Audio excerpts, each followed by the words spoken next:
Screen तो आपकी है, पर अब आपका हुनर पूरे देश तक पहुंचेगा। नमस्कार, क्रिएटर्स कॉर्नर में आप सभी का स्वागत है। आपके साथ मैं हूं पराक्रम सिंह शेखावत।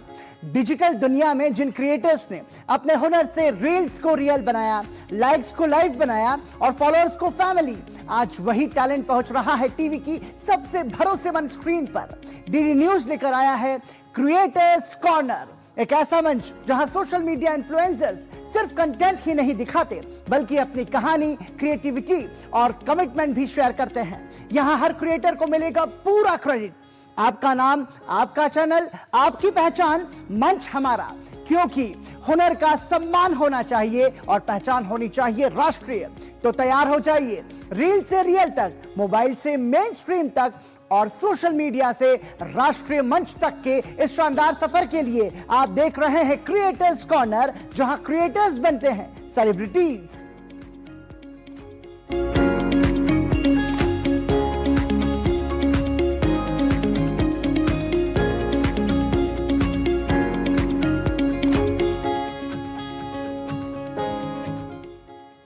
समुद्र भारत के लिए सिर्फ व्यापार का रास्ता नहीं, बल्कि देश की सुरक्षा और रणनीतिक ताकत का भी बड़ा आधार है। आज भारतीय नौसेना हिंद महासागर में एक भरोसेमंद नेट सिक्योरिटी प्रोवाइडर यानी सुरक्षा प्रदाता के तौर पर अपनी भूमिका मजबूत कर रही है। भारत तेजी से स्वदेशी युद्धपोत, अत्याधुनिक पनडुब्बियां, मिसाइल सिस्टम और समुद्री निगरानी तकनीक विकसित कर रहा है। यानी समुद्र में भारत की ताकत बढ़ने के साथ साथ रक्षा क्षेत्र में आत्मनिर्भरता भी मजबूत हो रही है। लेकिन आधुनिक नौसैनिक शक्ति सिर्फ बड़े जहाजों तक सीमित नहीं है। सैटेलाइट, सेंसर, डेटा और डिजिटल नेटवर्क के जरिए भारत हिंद महासागर में समुद्री गतिविधियों पर बेहतर नजर रख रहा है। यानी भारत की बढ़ती समुद्री ताकत सिर्फ सैन्य शक्ति का विस्तार नहीं, बल्कि आत्मनिर्भरता, आधुनिक तकनीक और वैश्विक समुद्री जिम्मेदारी की दिशा में बढ़ता महत्वपूर्ण कदम है। भारत के शत्रुओं ने बड़ी कोशिश करी कि भारत की नजर दक्षिण की तरफ ना जाए। इतना बड़ा समुद्र, इतना इंपॉर्टेंट समुद्र जहां से पूरी दुनिया की ट्रेड निकलती हो, उसकी तरफ अगर भारत अपना जमावड़ा बनाना शुरू कर जाए तो बड़ी कई लोगों को काफी सारी प्रॉब्लम्स हो सकती है। लेकिन धीरे धीरे करके अगर आप देखें, आपकी जो नेवी है और आपकी जो मैरीटाइम पावर है वो बढ़ रही है। एयरक्राफ्ट कैरियर, सबमरीन्स और दूसरे तरह के विभिन्न शिप्स की वजह से आपको ये बड़ा एक अलग और एक जबरदस्त सी आपकी जो पकड़ है उस रीजन के अंदर वो बन रही है। लेकिन एक चीज हमको देखनी है कि किस तरह हम पूरा जो समुद्र है, बे ऑफ बंगाल है और आपकी अरेबियन सी है, उसको किस तरह से हम उसकी सुरक्षा कर सकते हैं अपने घर के पास और अपने घर से थोड़ा दूर।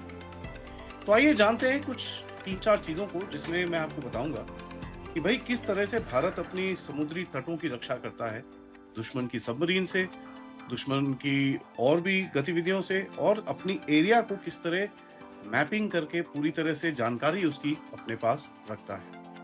नमस्कार, मैं हूं आदि अचिंत। देखिए, भारत का अगर आप नक्शा उल्टा करें तो आपको एक चीज दिखेगा कि भाई भारत तो अब जो भी है ऊपर जम्मू कश्मीर से कन्याकुमारी तक है। लेकिन अगर आप उसको उल्टा करें तो आपको दिखता है पूरा इंडियन ओशन का रीजन है, जो भी आपका है साहब, इंडियन ओशन आपका ही रीजन है।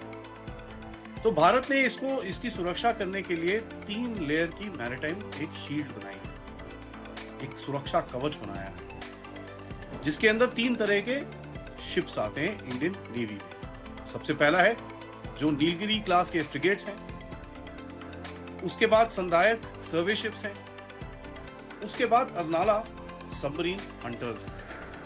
तो आइए जरा इन चीजों के बारे में बात करें कि ये क्या क्या है। ये 3 लेयर के अंदर है, इसको बोलते हैं लेयर्ड इंडिजिनस नेवल फोर्स, ये आपने अपने आप बनाया है। ये जितनी भी चीजें हैं, ये भारत की कोस्ट लाइन जो होती है, जिसमें 11,000 से ज्यादा किलोमीटर की एरिया को पहले तो सुरक्षा रखना, उसके बाद जो आपका EEZ होता है, एक्सक्लूसिव इकोनॉमिक जोन, जो करीब 2.5 मिलियन स्क्वायर किलोमीटर का है, उसकी सुरक्षा करना, प्लस 90% जो भारत का ट्रेड है, जो बाहर जाता है और अंदर आता है, उसमें जो रूट्स हैं, जो आपके रास्ते हैं, उनकी भी सुरक्षा करें।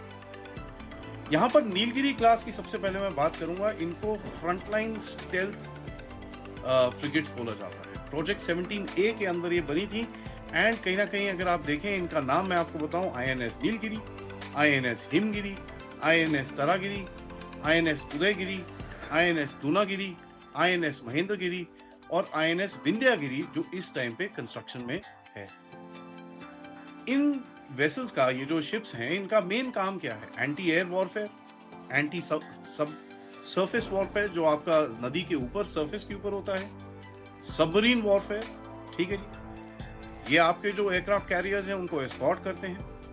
आपकी जो बड़ी बड़ी सी लेन्स हैं जहां से मैंने आपको बताया जो आपका ट्रेड आता है, दुनिया का ट्रेड जाता है, उसको सिक्योर करना एंड कहीं ना कहीं दूर दराज जगहों के अंदर आपकी शक्ति को दिखाना, जिसको पावर प्रोजेक्शन कहते हैं। इनकी की स्पेसिफिकेशंस क्या हैं? ये करीब 150 मीटर 149 मीटर्स की होती हैं। टोटल वेट होता है 6600 से ज्यादा टन और मैक्सिमम स्पीड करीब 28 नॉट्स के ऊपर होती है। उसका जो इंजन है वो एक कंबाइंड डीजल और गैस इंजन है, बड़ा ही यूनिक सा और बड़ा ही डिफरेंट इंजन है। इसके अंदर जो वेपनरी है वो आप यूज करते हैं ब्रह्मोस है, जो दुनिया को पता है ब्रह्मोस क्या है। Medium range surface to air missiles होती हैं। क्लोज रेंज के लिए आपके पास गन्स होती हैं जो ड्रोन्स और इन चीजों से आपकी शिप की सुरक्षा कर सके। एंटी सबमरीन रॉकेट्स होती हैं और टॉर्पीडोज होते हैं। सेंसर्स से तो भरे हुए, इसके अंदर रेडार, सोनार, जितने भी सेंसर्स आप सोच सकते हैं वो सारे हैं और सारे टॉप क्वालिटी के उसके अंदर लगा रखे हैं। दूसरा चीज क्या है? ये स्टेल्थ है। तो देखिए स्टेल्थ का मतलब क्या है? जो जब दूसरे देश का कोई शिप आया आपकी तरफ, वो रेडार लगाता है, रेडार से वो स्कैन करने की कोशिश करता है जैसे आप भी दूसरे देशों को करते हो, तो जो उसका एक इमेज बनता है शिप का वो बड़ा छोटा होता है और जो शत्रु होते हैं उनको ये समझ में नहीं आता कि ये शिप का साइज क्या है क्या ये। और अगर आप उसको एक एंगल पे देखें तो बिल्कुल भी बड़ा मुश्किल होता है उसको डिटेक्ट करना। तो देखिए इसके अंदर क्या होता है, एक लड़ाई में क्या होता है, दो शिप्स आ रही हैं, दोनों एक दूसरे को डिटेक्ट करने की कोशिश कर रही है, देख रही हैं कि कहां पर है और कौन पहले पकड़ेगा, उसके अंदर फिर उसको एक एडवांटेज मिल जाता है। पहले भारत बाहर से लेता था ये चीजें, ठीक है जी। शिवालिक क्लास से भारत का अपने आप शुरू हुआ, उसके बाद प्रोजेक्ट 17A आया, उसको धीरे धीरे करके बढ़ाया गया और आज हमारी नेवी बोलती है साहब हम बायर्स नेवी नहीं रहेंगे, हम एक बिल्डर्स नेवी रहेंगे। दूसरी क्लास जो वेपन्स जो शिप्स मैं आपको बताने वाला हूँ, संधायक जो हैं आपकी मैपिंग की जो शिप्स हैं। मैपिंग क्यों करना? देखिए आपका जो रीजन है उसके अंदर आपको एक एक जो नुक्कड़ का पता होना चाहिए, एक एक कोने का पता होना चाहिए कि भाई इस जगह पे पानी इतना गहरा है, इस जगह पे ये जो जमीन है पानी के नीचे वो ऐसे है, इस तरफ जा रही है। आपके जो कोस्टल एरियाज हैं उसके अंदर कौन कौन से अप्रोचेस हैं, कौन कौन से नेविगेशन किस तरह से कर सकते हैं और पानी के नीचे कुछ ऑब्स्टिकल्स हैं, कुछ चीज़ें हैं जिसको आपको बचना होगा, नहीं बचना होगा, क्या करना है क्या नहीं करना। क्योंकि देखिए अगर आप एक चीज़ ध्यान रखें, ये पूरे रीजन के अंदर चाइनीज सबमरीन्स आती रहती है, ठीक है जी। तो अब चाइनीज सबमरीन को पहले डिटेक्ट करना ही बहुत मुश्किल होता है, लेकिन अगर आपके ज़मीन के नीचे, पानी के नीचे सेंसर्स हों और आपको पता हो कि भाई पानी इस तरह बहता है और ये सेंसर्स यहाँ पर लगे हुए हैं, इस तरह का डेटा आपको मिल रहा है, मैग्नेटिक डेटा, रेडार डेटा, बहुत सारी चीज़ें मिलती हैं। सबसे बड़ी चीज़ होती है मैग्नेटिक, क्योंकि अगर आप देखें पृथ्वी का पूरा एक मैग्नेटिक फील्ड होता है, ठीक है। तो अगर आपको अपने जो महासागर है, आपका हिंद महासागर है, उसके अंदर पूरा मैग्नेटिक फील्ड क्या क्या है, किस तरह का है, उसकी अगर आपको जानकारी हो तो अगर वो मैग्नेटिक फील्ड थोड़ा भी बदलेगा और आपके पास सेंसर्स हों, वो आपको इंफॉर्मेशन दे सकता है। तो इसके ऊपर काफी काम चल रहा है, काफी काम करना है, काफी काम ऑलरेडी हो चुका है। इसके अंदर देखिए जो शिप्स हैं, संधायक INS निर्देशक, INS इक्षक और INS संशोधक, ठीक है जी। INS संशोधक चौथी शिप थी जिसको अभी रिसेंटली बाहर लॉन्च किया गया है। इसका लेंथ होती है करीब 110 मीटर की, करीब 3500 टन का इसका वेट होता है, मैक्सिमम स्पीड करीब 18 नॉट्स की होती है और इसकी अगर आप ऑपरेशनल रेंज देखें तो 6500 नॉटिकल माइल्स आपके कोर्स से आगे ये जा सकते हैं। करीब 178 लोग इसके अंदर होते हैं, 178 का पूरा इसका क्रू होता है। इसके अंदर बड़ी सारी इंटेलिजेंस की चीजें होती हैं, जो कई तो क्लासिफाइड हैं, जो पब्लिक में मैं आपको बता देता हूँ कि जी मल्टी बीम इको साउंडर्स होते हैं, उसके बाद रेडार्स होते हैं, सोनार्स होते हैं, अंडर वाटर व्हीकल्स होती हैं इनके पास, अंडर वाटर ड्रोन्स होते हैं इनके पास, स्पेशलाइज सर्वे इक्विपमेंट होता है। अब वो क्या क्या स्पेशलाइज किस किस तरह का करता है, उसका छोटा सा मैंने आपको एग्जाम्पल दिया था। और देखिए हाइड्रोग्राफिक सर्वे आपको करना पड़ता है क्योंकि आपका रीजन है, आपको देखना है कुछ बदल रहा है, कुछ वैसे ही है, कुछ चीजें चेंज हो रही हैं, क्या है क्या नहीं। तीसरा शिप्स के बारे में बात करेंगे जो है अर्नाला शिप्स। ठीक है जी, अर्नाला ये जो शिप्स हैं ये सबमरीन हंटर्स, एंटी सबमरीन। तो इनके पास स्पेशलाइज्ड इक्विपमेंट होती है जो नीचे देखती है। इनका मिशन होता है भैया नेवल जो भी सबमरीन हैं आपकी बेसिस की तरफ आ रही हैं, आपके कोस्टल इंस्टॉलेशन, शिपिंग लेन्स की तरफ, किसी भी तरफ कोई सबमरीन आ रही है, इनका रोल होता है उनको डिटेक्ट करना और उनको फिर पिन पॉइंट करना क्या है। इस क्लास के अंदर 8 वेसल्स हैं। एक है अर्नाला, अंद्रोथ, अजनदीप, अमिनी, अभय, अग्रय, अक्षय और अजय। ठीक है जी, पहले अभय क्लास के कॉर्वेट्स होते थे पुराने जमाने में, धीरे धीरे करके वो थोड़ा रिप्लेस हो रहे हैं और नई नई मॉडर्न इक्विपमेंट के साथ ये चीजें आ रही हैं। और इसके अंदर देखिए जो 1-2 प्रोग्राम्स हैं इसके साथ, जहां पर एक माहे क्लास का प्रोग्राम है और एक ये वाला प्रोग्राम है, कोचिन शिपयार्ड में माहे क्लास की चीजें बन रही हैं। तो टोटल भारत के पास करीब करीब 16 शैलो एंटी सबमरीन वेसल्स हो जाएंगे। ये करीब 77 मीटर का है, करीब 9000 टन का है, 25 नॉट्स पे जाता है और इसका प्रोपल्शन जो है वो वाटर जेट से चलता है। तो ये एक बड़ा डिफरेंस है। और इसके अंदर लाइट वेट टॉर्पीडोज रहती हैं, एंटी सबमरीन रॉकेट्स रहती हैं और काफी सारा स्पेशलाइज्ड इक्विपमेंट रहता है जिससे आप सबमरीन को डिटेक्ट कर सकते हैं। अब ये जो 3 लेयर का सिस्टम मैंने आपको बताया, ये काम एक साथ करता है। इन तीनों के अंदर इनके अंदर एक कनेक्टिविटी है जो तीनों को एक साथ जोड़ती है और एक कंबाइंड पिक्चर निकलती है जो नेवल कमांड हेडक्वार्टर्स में देखी जाती है कि भाई इस रीजन में ये हो रहा है, इस रीजन में ये हो रहा है, यहाँ पर ये सेंसर है, ये चीज यहाँ पर डिप्लॉयड है। इनको पता होता है कि कहाँ कहाँ पर है। उनके एक स्टैंडर्ड चीजें होती हैं, उसको करते रहते हैं ताकि पता चल सके आपके रीजन के अंदर चल क्या रहा है। तो देखिए ये बड़ा एक इंटरेस्टिंग है। आपको चीज जो समझनी होगी कि भारत इन चीजों को बड़े हल्के में बिल्कुल भी नहीं लेता और कहीं ना कहीं जिस तरह का काम आपने करा है पिछले कुछ समय के अंदर, इससे आपकी सिक्योरिटी तो बनती है लेकिन एक इंडस्ट्रियल इम्पैक्ट भी है। अगर मैं आपको बताऊं, प्रोजेक्ट 17A में 2200 से ज्यादा MSMEs जो हैं इन्वॉल्व हैं। 4000 से डायरेक्ट नौकरियां हैं, 10,000 लोगों की इनडायरेक्ट नौकरियां। ठीक है जी, प्राइवेट प्लेयर्स हैं, बहुत सारी चीजें हैं और एक डिप्लोमेसी में आपको एक स्ट्रेंथ मिलती है क्योंकि आप अपनी शिप्स को दूर दराज भेज सकते हो। आप एंटी पायरेसी करते हो, डिजास्टर रिलीफ करते हो, सर्च एंड रेस्क्यू करते हो, पोर्ट विजिट्स करते हो, ट्रेनिंग करते हो, कोऑपरेशन करते हो, बड़ी बड़ी एक्सरसाइजेस करते हो। तो आपको ये दिखना चाहिए कि आपकी एक मैरीटाइम पावर का पूरा स्ट्रेंथ इस रीजन में लोगों को ना तक कि दिखता है बट वो मानते भी हैं। सावन का महीना आते ही खान पान को लेकर कई तरह की पुरानी मान्यताएं सुनने को मिलती हैं। इनमें बैंगन, हरी पत्तेदार सब्जियों और दही से दूरी बनाने की सलाह भी शामिल है। लेकिन इन मान्यताओं के पीछे सिर्फ धार्मिक वजहें ही नहीं बल्कि मानसून के मौसम से जुड़ी व्यवहारिक सावधानियां भी मानी जाती हैं।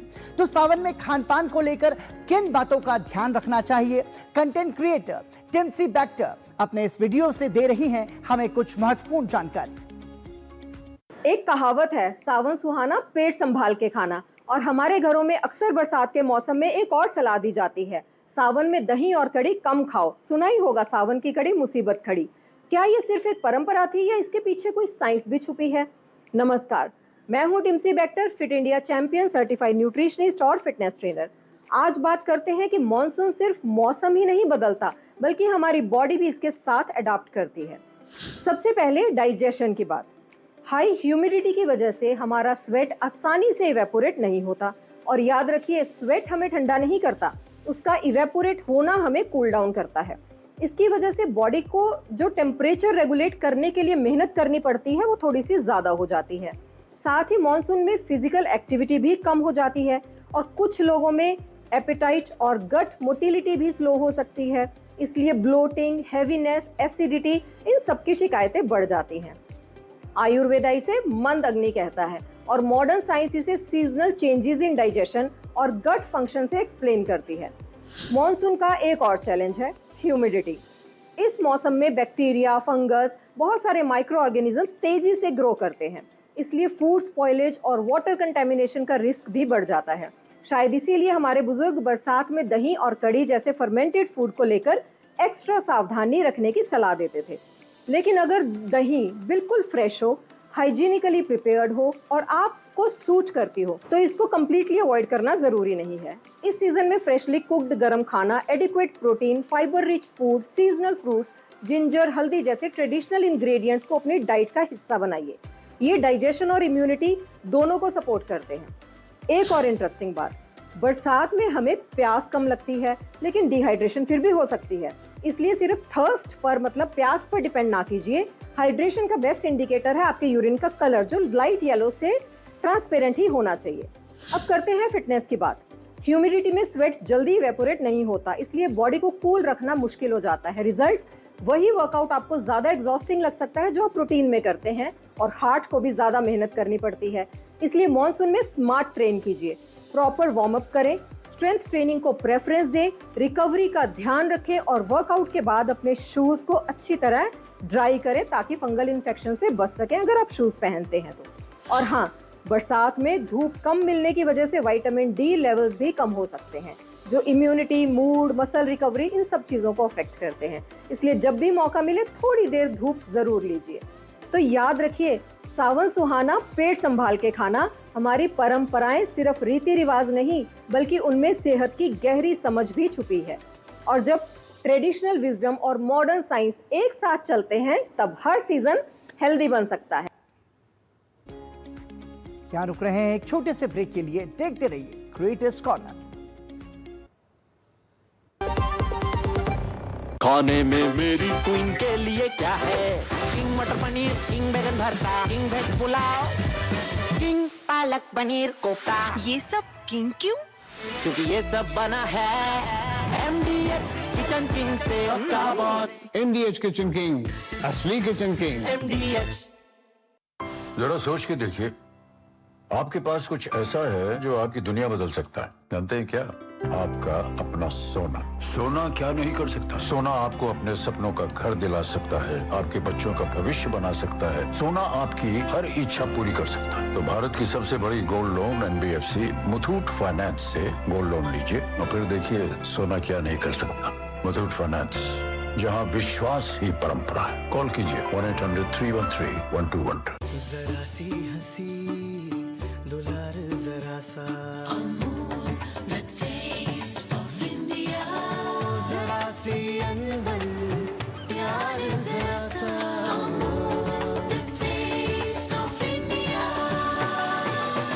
यही तो अमूल है, स्वाद इंडिया का यही तो अमूल